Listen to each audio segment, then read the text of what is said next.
Bonjour tout le monde. Aujourd'hui, on va parler un petit peu de voix saturée. Alors, je sais que c'est un petit peu un phénomène bizarre pour beaucoup de gens, y compris des gens qui maîtrisent la voix mais pas ces techniques particulières, et que ça fait un peu peur, parce que c'est un petit peu impressionnant à entendre ou particulier.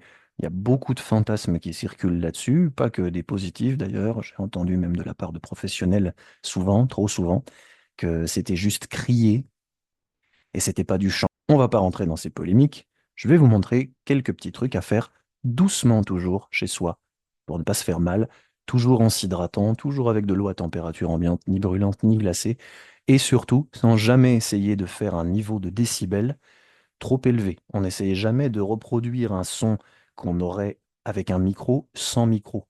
Beaucoup trop dangereux. Surtout quand on est à froid. Je le fais à froid comme vous, c'est le matin. On peut le faire ensemble si vous voulez.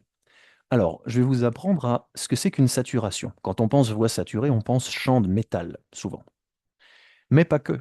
En réalité, la saturation arrive aussi parfois dans la voix parlée. Vous avez des Californiennes qui parlent comme ça. Là, je suis en train de saturer à la fin. Oui, je sais, c'est horrible. Mais, mais c'est une saturation. À la fin, c'est une saturation de la voix. Vous avez de la saturation dans du chant qui n'est pas du métal. Si vous partez dans des musiques un peu jazz et qu'à un moment vous êtes en train de faire c'est une forme de saturation. Vous pouvez faire ça de la saturation haute, basse, à l'arrière de la bouche, à l'avant. Alors après, il y a des techniques particulières. Il y a les false chords, le vocal fry, le grunt, plein de choses différentes. Je ne vous embête pas avec les détails. Simplement, vous allez trouver une façon de perdre la clarté de la phonation dans une voyelle. C'est comme ça que vous allez saturer. Vous allez passer de A, qui est un A clair, avec une note, A. Là, vous allez voir, je vais le saturer en cours de route. A. Voilà. Alors, j'ai pas cherché à forcer. Ce serait ça l'erreur. Faites-le tout doucement, faites attention. Le mieux, c'est de le faire accompagner par un professionnel, mais vous pouvez vous exercer un petit peu. C'est jamais perdu. Mais ne le faites jamais fort. N'essayez pas de crier. Vous allez entendre la différence. Si je le fais volontairement mal, donc ne faites surtout pas ça, là je vous montre ce qu'il ne faut pas faire, ça va donner ça. Ah. Là, vous entendez, c'est moche, et en plus, je me fais mal. Même moi, ça me brûle au bout de quelques secondes. Parce qu'il ne faut pas faire ça. C'est comme ça qu'on s'abîme la voix.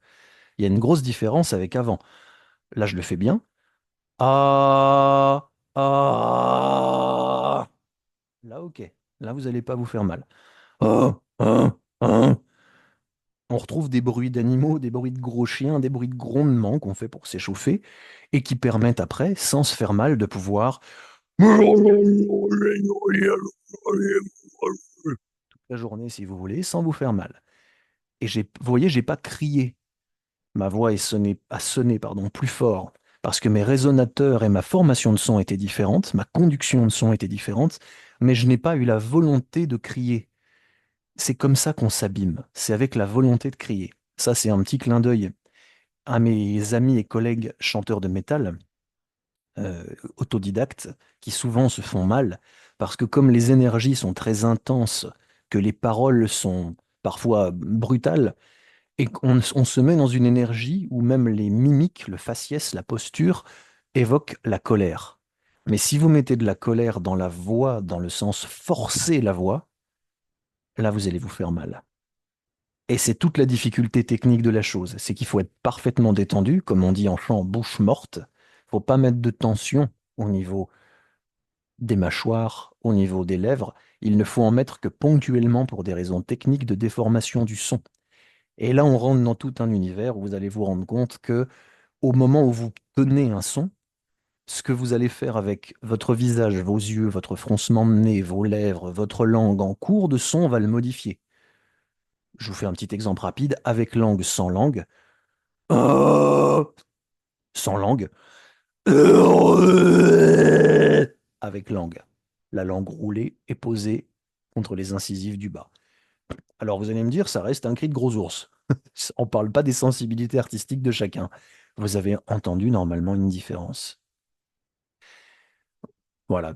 Vous pouvez vous entraîner, vous pouvez jouer à trouver des choses comme ça. Faites-le, j'insiste, doucement. N'essayez pas de faire fort. Buvez de l'eau, reposez-vous, faites-le quelques secondes, essayez.